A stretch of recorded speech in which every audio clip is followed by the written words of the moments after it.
안녕하세요. 아시아에이 TV입니다.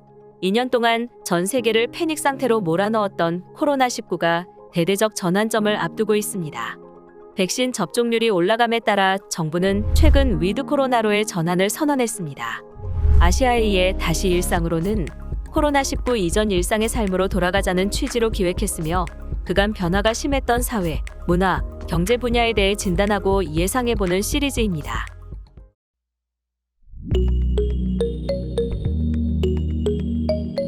위드 코로나 시행 이후 뭐 달라진 건 없는 것 같아요. 현재 상황에서는 특별한 위드 코로나 전략은 없습니다. 다만 위드 코로나 시작으로 기존에 대면 서비스 부분을 언제부터 재개할지 고민입니다.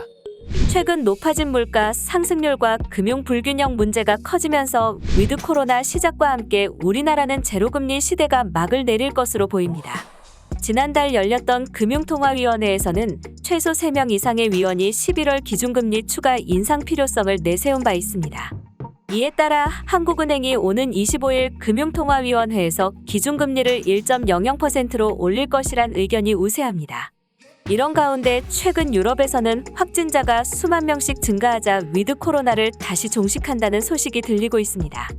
현재 국내에서도 위드 코로나 시행 후 확진자 수가 점점 늘어나 하루 3천여 명 이상 나오고 있습니다. 정부가 지난 1일부터 단계적 일상회복 방역체계로 전환했습니다. 전 국민 접종률이 70%에 달하면서입니다.